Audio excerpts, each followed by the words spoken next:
द्यावं अशी आम्ही विनंती करतो. कालही स्थगन घेतलं नाही. मी आजही माझ्याकडे हा स्थगनाची कॉपी आहे की तब्बल 36 दिवसामध्ये, अवघ्या 36 दिवसामध्ये 80हून जास्त मुलं आणि मुली हे बेपत्ता होतं. हे काही शोभनीय नाही आहे. आणि मुंबईसारख्या शहरामध्ये जर हे होत असेल तर सर्वसामान्य महाराष्ट्रामध्ये जे राहणारे नागरिकांना काय भयभीतचं वातावरण आहे हे आपल्याला सर्वांना कळेल. आणि हे सिंडिकेट आहे. म्हणजे एका बाजूला सरकार आमदारांवरती कारवाई, विरोधकांवरती कारवाई करत असताना मूलभूत असलेल्या ह्या जी एक गँग चाललेली आहे ती गँग कधी मोडण्याचं काम करणार आहेत. आणि ही जी लोकं जी आहेत हे ठराविक त्यांचा नेक्सेस आहेत. सर्व अधिकाऱ्यांना ह्या गोष्टीतली माहिती असते, कारण हे वारंवार हे पकडले जातात, परत बेलवरती बाहेर येतात आणि ह्याच्यावरती कडक कारवाई करणार आहेत की नाही करणार आहेत.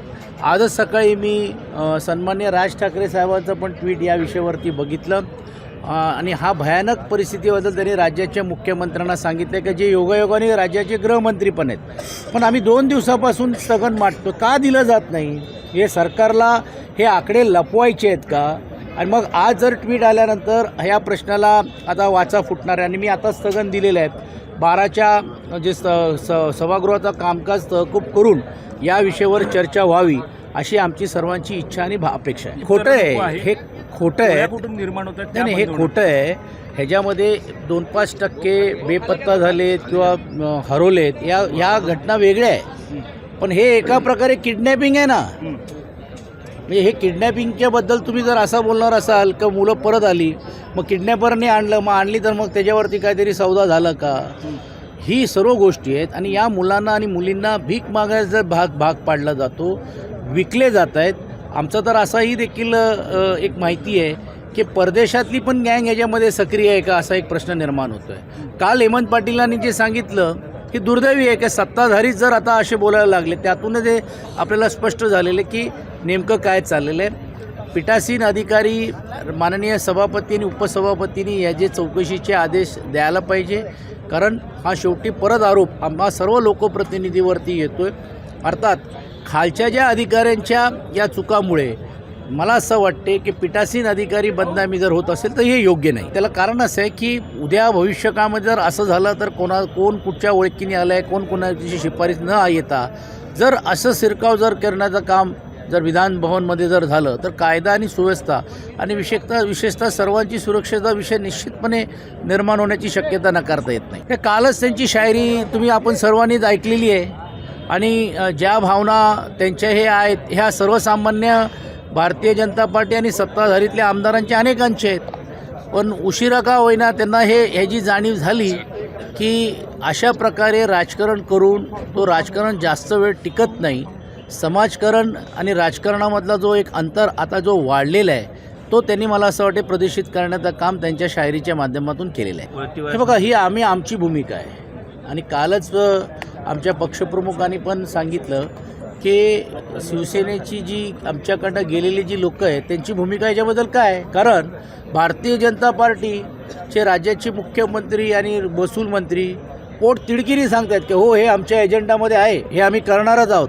कधी करणार का म्हणतात, तारकावरती तारीख, कभी करेंगे लेकिन तारीख नाही बताएंगे, अशी त्यांची जी आहेत. म्हणजे सत्याचा उपभोग राज्याचे मुख्यमंत्री या पदावरती करून घेऊन विदर्भाचा प्रतिनिधित्व करत असताना पण आजही विदर्भाची वेगळी भावना लोकांच्या मनामध्ये येणं आणि भारतीय जनता पार्टीने त्यातली भूमिका मांडणं.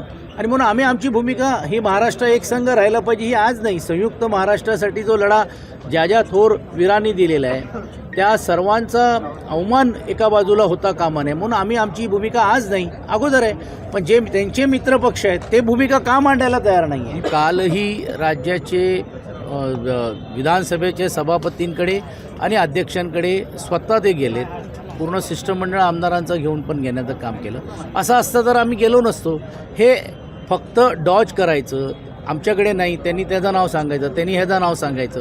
ह्यांना मूलभूत लोकशाही टिकवण्याच्या दृष्टिकोनातून हा महत्त्वाचा पद न देता आता जसं म्हणतोय ना की कालच काही लोकांनी, आणि मला कशाला सुधीर भाऊंनी सांगितले ना की आता काल सर्वच पदं आम्हाला मिळाली पाहिजे, सर्वच पदं मिळाली पाहिजे. सदाभाऊ बोलले काल, जे आज आम्ही बोलतो असं नाही, मिटकरी बोलले एका बिलावरती की सर्वच आमच्या ताब्यात राहिलं पाहिजे.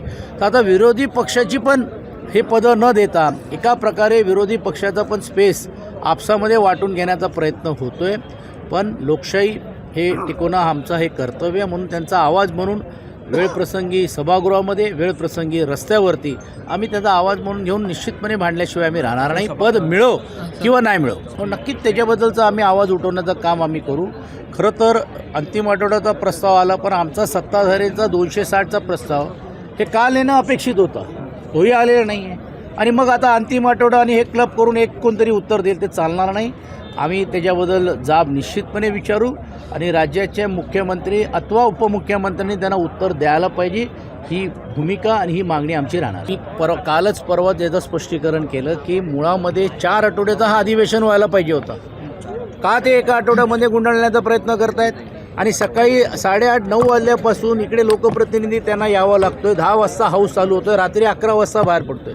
म्हणजे आम्ही आज बोलायचं की नाही बोलायचं का पायऱ्यांवरतीच राहायचं म्हणून आम्ही आज स्ट्रॅटेजीचा एक भाग म्हणूनच पहिल्या दिवशी आम्ही आंदोलन केलं. नंतर अर्धे लोकप्रतिनिधी बाहेर आणि अर्धे आत असं होता कामा नये. प्रत्येकाचे प्रश्न आहेत, प्रत्येकांना चर्चेमध्ये सहभागी व्हायचं आहे म्हणून सर्वसामान्याचा आवाज हा सभागृहामध्ये मांडण्याचं काम आम्ही करतो आहे. मग यात नवीन काय म्हणजे त्यांना आता सत्ताधारीच पायऱ्यावरती यायला लागलेले आहेत आणि आम्ही बोलायची गरज नाही आहे. विरोधी पक्षांमध्ये आम्ही भूमिका मांडत असताना सत्ताधारी आमदार पण आता या सरकारच्या विरोधात किती बोलत आहेत आणि म्हणून हे काहीच चाललं नाही, सर्व आलबेल चाललं आहे असं चित्र निर्माण जे करण्यामध्ये ते अयशस्वी ठरलेले आहेत, अपयशी ठरलेले आहेत. आणि त्यांचे सत्तेतले असलेले आमदार आता त्यांच्या विरोधात बोलायला लागलेले आहेत. त्यांचं पहिलं तोंड बंद करा ना.